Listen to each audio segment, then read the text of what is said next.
Hey there, this is Jill. I wanted to jump on because there's an issue that I've had to be administrative about lately.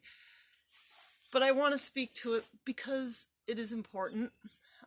People have shared information about vaccine and COVID and stuff, and this is a farming group, and so it is what it is.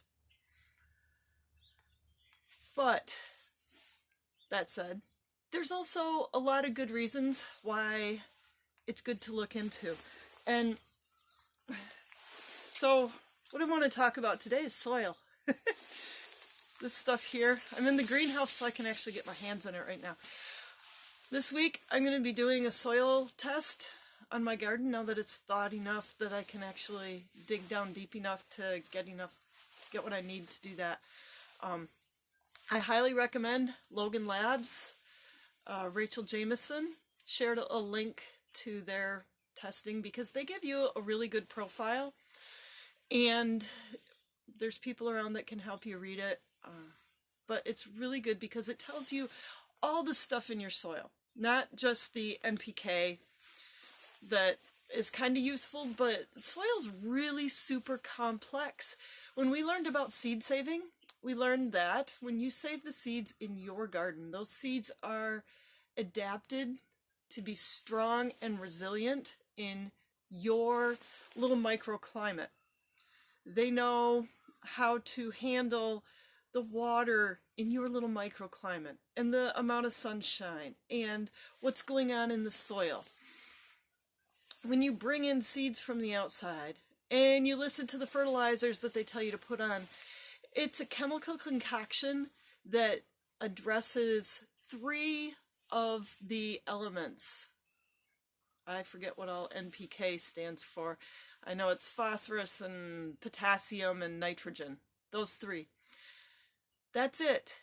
They don't deal with the whole soil biology that's going on in there. It's just 3 things. It's a chemical, and it says this is what your plant needs. It's very incomplete. And then the seeds that you save require that in order to make it be well again. They kind of get lazy. They require those chemicals to keep going. Be your own best farmer. Be your own best farmer. What that means is you need to take care of your body as if it was soil, not as if it's this plant that you're bringing in seeds all the time and it requires chemicals to take care of. So when it comes to COVID, you need, or any of them, I mean, there's colds and flus going on right now. We've got a cold in the house. We caught it. When you deal with inflammation in your body, so inflammation happens anytime that you have a challenge and your body needs to address a bacteria or a virus or whatever it is. Your body is perfectly designed and capable to do that. Inflammation is one way that it takes care of that. When you have a lifestyle where it's insult after insult after insult, the inflammation gets more and more in your body, and you get a level of inflammation where you get sick.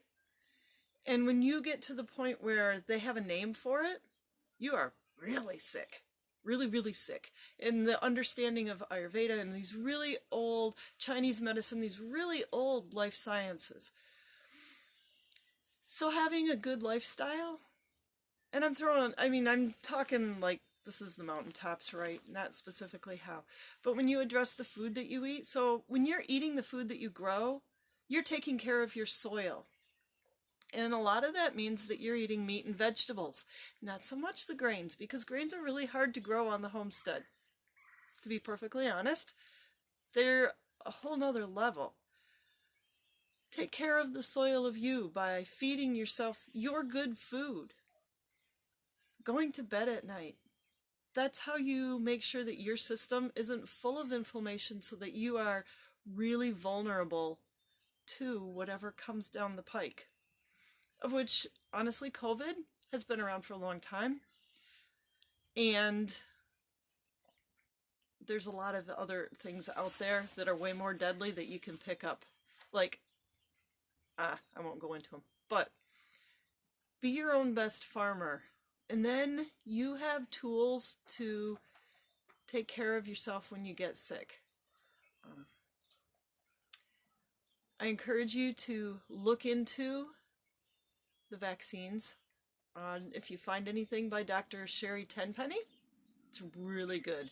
She's excellent at explaining how this works in your body and how your body is equipped to deal with things. But this shot de-equips your body. It doesn't really help it. So if you're interested, look her up. You can find her on the web.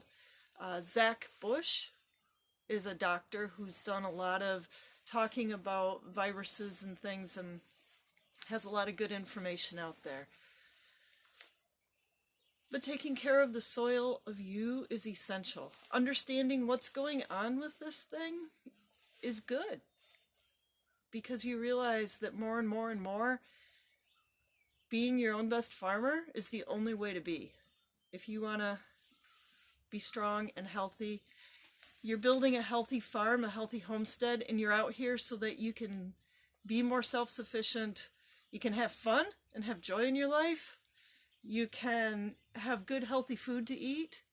And those are absolutely critical. Try to leave politics out of it, but there are people that don't want you to have joy in your life because they want you to just listen to them. They want to have control of your body and your mind. They want to control your spirit.